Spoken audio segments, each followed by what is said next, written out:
My name is Betha Khokong. My company, Tati Blockchain, is attempting to build a vehicle lifecycle registry, which will be a central database that is built upon blockchain technology that will be able to incorporate all the players within a vehicle lifecycle, which would include vehicle manufacturers, banks, insurance companies, and private users of vehicles. I've built this demo to just illustrate to you all the possibilities and the things that you can do with this type of registry. So let's start at the top here with the vehicle's front end. Assuming you're a vehicle manufacturer, this is what you would be able to see. I've only started with Mercedes-Benz, but you could add as many vehicle manufacturers as you like, and all these vehicle manufacturers would be listed on this page. And if you click on the assets, you'd be able to see all the vehicles that are registered in this database under that manufacturer. We would register the vehicles under the VIN identification number. You would see the status of the vehicle, whether it's for sale, it's active, it's stolen. Is it financed? Is it insured? If it's financed or insured, you'd be able to see who the person that financed that vehicle is and the insurance company that insured that vehicle. You would see the owner information and all the transactions you can conduct on this database for that vehicle. Let me start by just saying that this is a demo, so all the information is visible on this one page, but on the real application, for example, only the owner would have information about the vehicle. So if I don't own this vehicle, I wouldn't be able to go to this page and see the insurance information on it. You would be able to control access of who sees what. All the data is available on the database, but the access to it would be controlled. For example, only the financing company would be able to see the vehicles that they've financed. Only the insurance companies would be able to see the vehicles that they've insured. The private users would only be able to see data on information that they've insured. On data or on information on vehicles that they own, so that you can control access and make sure that the data is limited to the people that need the information. Now, as a private user, or a vehicle manufacturers, you could list your vehicles here directly to the users in the market to buy. If the user has this app, they would see all the available vehicles on it, and if they decide they like this car over here and they want to buy it, they would be able to place an order on it directly with you as a manufacturer for that car.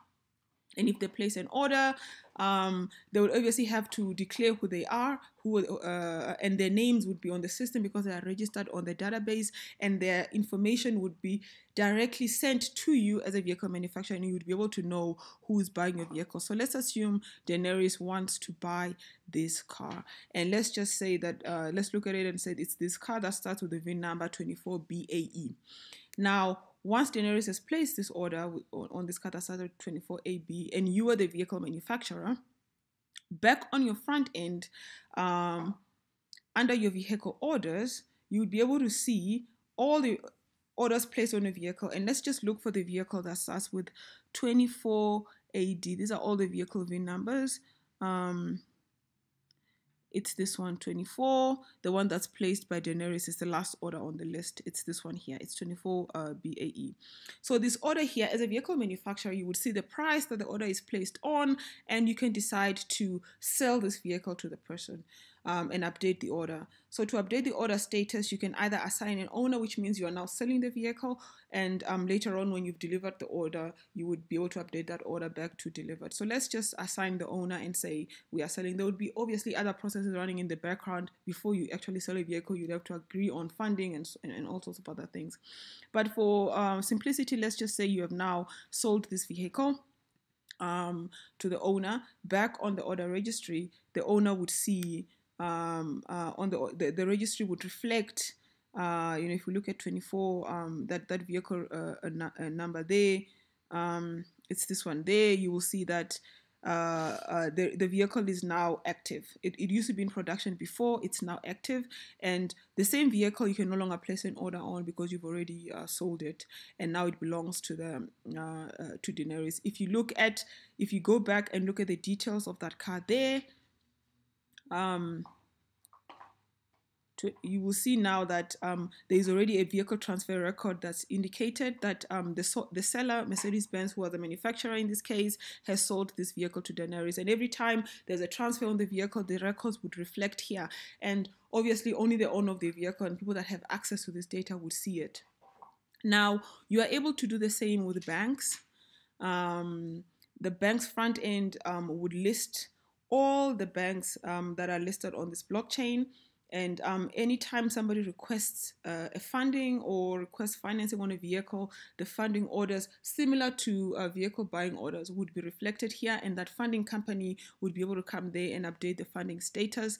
And the same front end exists for insurance companies. So we have found a system that we have integrated and incorporated vehicle manufacturers, insurance companies, and banks in one database. However, we have solved the issue of keeping the data separate. The way the blockchain is built, the data will be modularized. So the funding companies will not have access to clients from another funding company. So if ABSA clients and ABSA orders are listed as funding orders, FNB, for example, does not see those orders or does not see who has made an order with ABSA. So the database would be structured in such a way that you are able to control who sees what information. Your front end is specifically designed for you. So as far as you're concerned, you don't even see the back end. You don't even see that this is based on a blockchain. All you see is orders coming through, and you decide whether to accept or decline an order. That's all you see.